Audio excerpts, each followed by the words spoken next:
Millions of women were told to fear the very therapy that could have given them strength, peace, and dignity through one of life's most difficult transitions, menopause.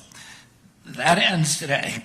The FDA is initiating the removal of a broad black box warnings from hormone replacement therapy products for menopause.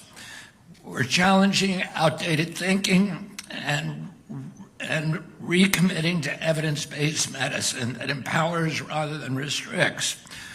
When prescribed responsibly and started early, hormone replacement therapy transforms the lives of women. Decision and the steps that FDA is taking. All my colleagues at the FDA, my colleagues at HHS, this is a historic day for women in the United States. The Women's Health Initiative study was the largest study ever done in U.S. history, a $1 billion study at the time. And you just heard how that study was misrepresented and created a fear machine that lingers to this day. Ask your doctor. But what you may not know is that there was an incredible backstory.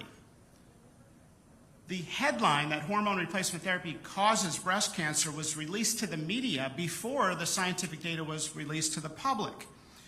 A week later, once the data was published, some of us looked at it and said, this is interesting. There's no statistical significance in the increase in breast cancer.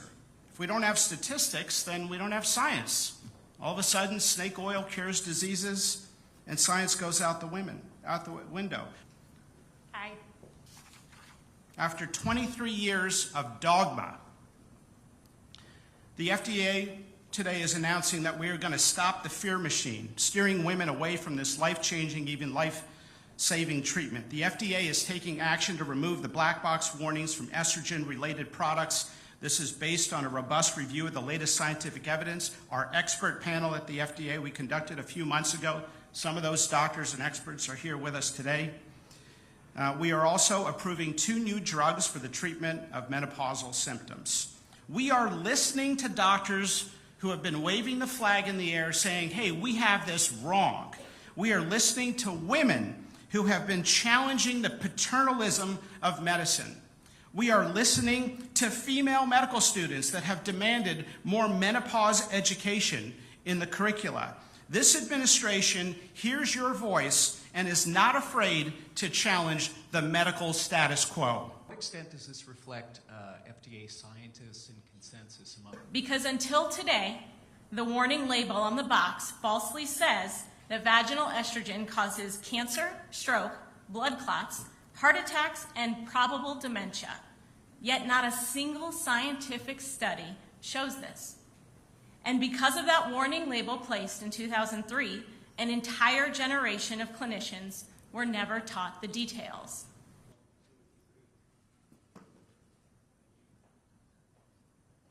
Companies are, generally speaking, very excited when the FDA tells them you can remove a scary warning on your product. So the process, just so you know, is that we had an expert panel. This is something I had an interest in from previous research. We let the experts express their opinions, some of whom are on stage today. And then we have our subject matter experts at the FDA do an incredible comprehensive review of the literature. The conclusion of that review was a recommendation to remove certain black box warnings. That recommendation was presented to me. I accepted it, and that makes it final. So we are letting the public know. Now the companies will reprint and accept those label changes.